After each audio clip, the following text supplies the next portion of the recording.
Bismillahirrahmanirrahim. Assalamualaikum warahmatullahi wabarakatuh.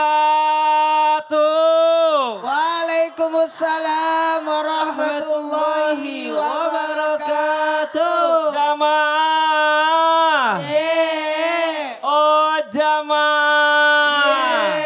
Alhamdulillah. Alhamdulillah. Jamaah Islami Twinda yang dirahmati Allah. Masya Allah. Alhamdulillah. Hari ini kita bertemu lagi di Islami Twinda. Dan terima kasih banyak buat jamaah yang di rumah yang selalu setia menyaksikan Islami Twinda. Dan terima kasih juga buat jamaah yang sudah hadir di studio dari Serang, Banten. Dan juga dari Pemalang. Tepuk tangan dulu dong. Masya Allah. Senang banget ya. Terima kasih banyak sudah menyiapkan waktunya yang di rumah juga. Masya Allah. Sebelumnya kita mau tanya dulu. Pernah nggak ngalamin ya. Nemenin orang dari nggak punya apa-apa tiba-tiba jadi sukses. Pernah Bu? Suami ya Bu ya? Nikah belum punya apa-apa. Wah diikutin suaminya kerja keras didampingin. Dikasih semangat. Udah sukses tiba-tiba nikah lagi. Tapi kadang-kadang begitu ya. Ada orang yang udah sukses padahal istri udah nemenin dari dia susah. Pas giliran dia udah senang ninggalin nyari yang baru. Makanya hari ini ya mudah-mudahan kita kalau seandainya bisa dari awal sampai akhir sama-sama. Jangan sampai kayak tema hari ini. Ditemanin dari nol kembalikan lagi ke nol. Rugi dong. Nauzubillah summa nauzubillah. Nah ini sebelumnya kita lanjutkan pembahasan kita bersama guru-guru kita hari ini. Ustadz Maulana, Ustadz Syam dan juga Habib Usman ya. Kita lihat dulu sebuah video tayangan yang viral nih. Tentang suami serahkan istri keselingkuhannya. Nauzubillah summa nauzubillah. Ini dia tayangannya.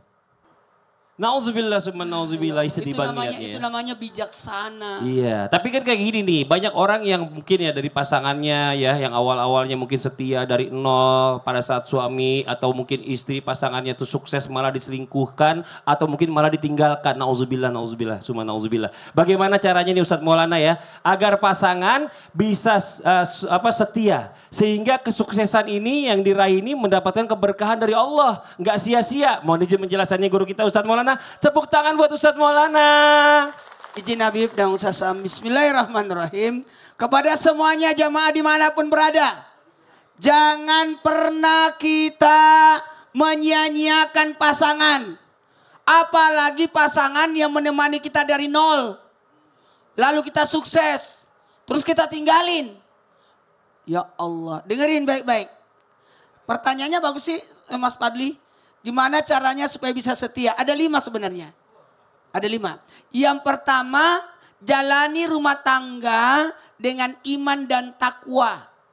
Keimanan, ketakwaan inilah yang membuat kita bisa setia, bisa rukun, bisa baik.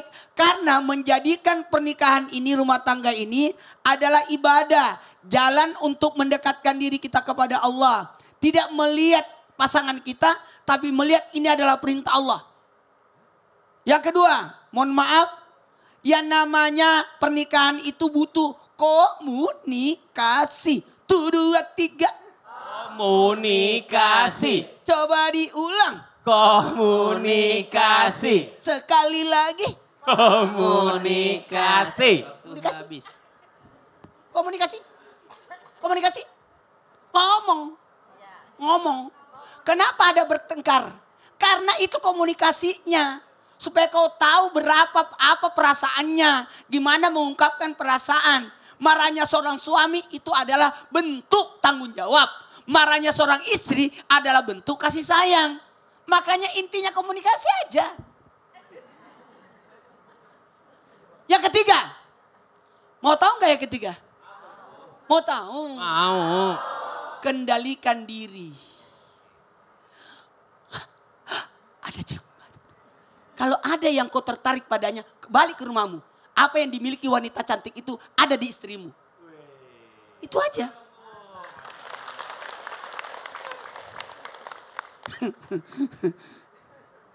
Yang keempat, pondasi rumah tangga. Saling menghargai pasangan. Itu yang paling penting. Hormati, hargai, sayangi. 1, 2, 3. Yang lebih tua, hormati. Yang seumuran, hargai. Yang lebih muda, sayangi. Hormati, Mertua hormati, ipar hargai, ponakan sayangi. Itu modelnya. Dan yang kelima. Masih ada satu. Adalah doa. Masya Allah. Jangan pernah berhenti berdoa. Saya beritahu istri saya waktu habis pengantin baru kan, pesta dan semuanya, kita berdoa. Saya bilang, yuk kita 2 rakaat, salat sunat tahajud, kita mohon supaya kita diberi ujian kesibukan. Sibuk terus suaminya. Iya, jarang ketemu. Jarang pulang ya. Masya Allah, tepuk tangan Pak Ustadz Maulana. Masya Allah, tapi berkah. Yang penting tadi komunikasi jangan sampai nggak ada ya Bu ya. Antara pasangan ini Masya Allah luar biasa. Sekarang kita lanjut lagi nih, jamaah. Ada punya teman susah minta tolong sering? Ada ya Pak ya, Bu ya. Giliran kita yang susah minta tolong sama temennya pura-pura sibuk dia. Nah, giliran kita sulit orang lain gak ada yang mau bantu. Bagaimana menyikapi orang-orang yang seperti itu? Karena kan yang namanya manusia itu kan harus saling tolong menolong. Coba kita minta penjelasan dari Habib Usman. Tepuk tangan buat Habib Usman, Fadal Habib. Ya akhir Ustaz Maulana, Ustaz Syah, Mas Fadli. Bismillahirrahmanirrahim. Assalamualaikum warahmatullahi wabarakatuh. Waalaikumsalam warahmatullahi wabarakatuh. Alhamdulillahil wahidil ahad. Alladzi lam yalid wa lam yulad wa lam yakul lahu kufuwan ahad. Laisa kamitsli syai'un wa huwas samiul basir. Summa fasalli wa sallim wa barik ala sayyidina wa habibina wa syafi'ina wa maulana Muhammadin sallallahu alaihi wasallam wa ashabih wa azwajih wa dhurriyyatih wal baiti wa ansari wa sariyam ba'du. Segala puji bagi Allah Subhanahu wa taala yang telah memberikan kita nikmat iman, nikmat sehat walafiat. Ya alhamdulillah pada pagi hari ini kita seperti biasa berada depan TV kita menyaksikan Islam itu indah. Insyaallah penonton yang di rumah dan penonton di studio mendapatkan ilmu yang bermanfaat dari guru-guru kita. Amin. Menjadi kebaikan, keberkahan pada hari ini. Amin ya rabbal. Innamal a'malu binniyah. Semua itu tergantung daripada niatnya. Amal yang kita kerjakan tergantung dari niat yang kita dapatkan. Ketika kita mendapatkan niat yang baik, pikiran yang baik, saya menolong orang tersebut dengan kebaikan di dalamnya. Wahal jazaul ihsan ilal ihsan. Dan tidak ada balasan kebaikan kecuali kebaikan. Jadi kita memberikan satu kebaikan dan berharap Allah yang memberikan kita. Bukan makhluk. Ketika dia ikhlas, kita nggak mengharapkan sesuatu, kita tolong orang.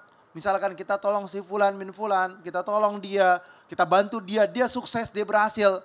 Besok kita minta tolong lagi sama dia. Ternyata dia tidak bisa membantu. Nggak jadi masalah. Yang kemarin itu saya ikhlas karena Allah. Yang kemarin saya bantu, dia sukses hari ini, nggak jadi masalah. Saya ikhlas dan saya tidak ungkit-ungkit kebaikan saya. Dan saya tidak pernah menceritakan kepada orang lain. Dan saya tidak merasa diri saya paling hebat. Tapi yang terpenting adalah saya ikhlas membantu karena Allah Subhanahu wa ta'ala. Kalau dia besok gak mau bantu kita. Kalau dia besok gak mau nolongin kita. Udah biarin gak jadi masalah. Yang pertama niat kita nih yang kuat. Tancapkan niat yang kuat. Sehingga apa? Sehingga kebaikan yang Allah ta'ala berikan. Kita yang lalu nolong dia gak akan dicoret daripada kebaikan kita. Gak dihapus kebaikan kita. Karena apa? Karena kita berbuat baik. Manusia yang berbuat baik adalah senantiasa berada dalam jalan dan ridhonya Allah Subhanahu wa ta'ala. Dan Allah lah yang membalasnya. Dan Allah Subhanahu wa ta'ala mengetahui hati hambanya.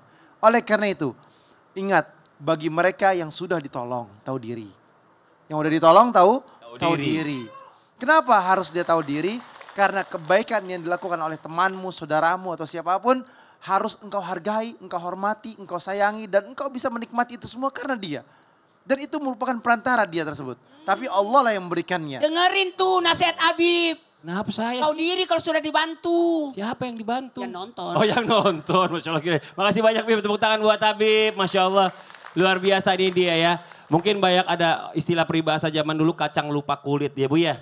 Nah sekarang kita mau kasih tahu lagi nih buat jamaah yang di rumah jangan kemana-mana dulu ya. Nanti setelah ini kita lanjutkan lagi di tema kita yang luar biasa hari ini ya. Ditemani dari nol, kembalikan lagi dari nol. Yang di rumah jangan pindah channel, tetap di Islam itu Indah. Jamaah! Yeay! Oh jamaah! Yeay! Alhamdulillah.